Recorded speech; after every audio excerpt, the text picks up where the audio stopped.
നബിസല്ലല്ലാഹു അലൈഹി വസല്ലമയുടെ ഒരു വിശദീകരണം കേട്ട് ഫാത്തിമ ബീവി റളിയല്ലാഹു അൻഹ പൊട്ടിക്കരഞ്ഞ ഒരു സന്ദർഭം നിങ്ങൾക്കറിയാമോ? ഒരിക്കൽ നബിസല്ലല്ലാഹു അലൈഹി വസല്ലമ ഫാത്തിമ ബീവിയോട് പറഞ്ഞു, ഫാത്തിമ, ഞാൻ ഇസ്രാ മിഅ്റാജ് രാത്രിയിൽ ജിബ്രീൽ അലൈഹിസ്സലാമിനോടൊപ്പം യാത്ര ചെയ്യുമ്പോൾ ഞങ്ങൾ നരകം കാണാനിടയായി. പല രീതിയിലും ശിക്ഷയനുഭവിക്കുന്ന സ്ത്രീകളെ ഞങ്ങൾ അവിടെ കണ്ടു. അതിൽ ഒരു സ്ത്രീ കഠിനമായ ഒരു ശിക്ഷയനുഭവിക്കുകയായിരുന്നു. അവളുടെ മുടി കൂട്ടിക്കെട്ടി ആ മുടിയിൽ അവളെ കെട്ടിത്തൂക്കിയിരിക്കുന്നു. അവൾക്ക് മീതെ ഭയാനകമായ തീ ആളി കത്തിക്കൊണ്ടിരിക്കുന്നു. തീയുടെ കാഠിന്യം കൊണ്ട് അവളുടെ തലച്ചോറ് തിളച്ചു മറിഞ്ഞുകൊണ്ടിരിക്കുകയാണ്. ഇതുകേട്ട് മകൾ ഫാത്തിമ ബീവി സഹിക്കാനാവാതെ നിയന്ത്രണം വിട്ട് പൊട്ടിക്കരഞ്ഞുപോയി. ഉപ്പ, അവരെ ഇത്രയേറെ മാരകമായി ശിക്ഷിക്കപ്പെടാനുള്ള കാരണം എന്താണുപ്പ? എനിക്കൊന്ന് പറഞ്ഞു തരുമോ?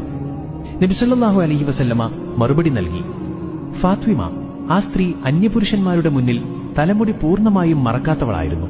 അതായത് ആ സ്ത്രീ തലമറക്കാത്ത ഒരു സ്ത്രീയായിരുന്നു. സുബ്ഹാനല്ലാഹ്, തലമറക്കൽ നിർബന്ധമാണ് എന്നും അതൊരു മുസ്ലിം സ്ത്രീയുടെ അടയാളമാണ് എന്നും ഇക്കാലത്തെ എല്ലാ മുസ്ലിം സ്ത്രീകൾക്കും അറിയാവുന്ന കാര്യമാണ്. മറക്കണമെന്ന് അറിവില്ലാത്ത ഒരു മുസ്ലിം സ്ത്രീയെപ്പോലും മുസ്ലിം സമുദായത്തിൽ ഇന്ന് കാണാൻ കഴിയുകയില്ല. തലമറക്കാൻ മടിക്കുന്നവരും മറച്ചിട്ടും അന്യപുരുഷന്മാരെ കാണുമ്പോൾ താനേ തലയിലെ തട്ടം താഴേക്ക് വീണുപോകുന്നവരും കട്ടികുറഞ്ഞ നെറ്റ് പോലുള്ളവ കൊണ്ട് തലമറക്കുന്നവരും മുടിയുടെ മുൻഭാഗം മാത്രം പുറത്തു കാണിച്ച് ബാക്കി ഭാഗം ഭദ്രമായി മറക്കുന്നവരുമായ മുസ്ലിം സ്ത്രീകളെ, നിങ്ങൾക്കിതൊരു പാഠമാവട്ടെ. പെങ്ങളെ, നിങ്ങളിൽ പലർക്കും തലമറക്കുന്നതിന്റെ ഗൗരവം അറിയാത്തവരായിരിക്കും.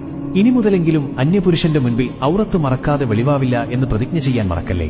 കഴിയുമെങ്കിൽ ഒരു ഇൻഷാ അല്ലാ എന്ന് കമന്റ് ഇടണേ. നിങ്ങളുടെ ഉറച്ച തീരുമാനം കണ്ടിട്ട് മറ്റുള്ളവർക്കും അതൊരു മോട്ടിവേഷൻ ആയാലോ.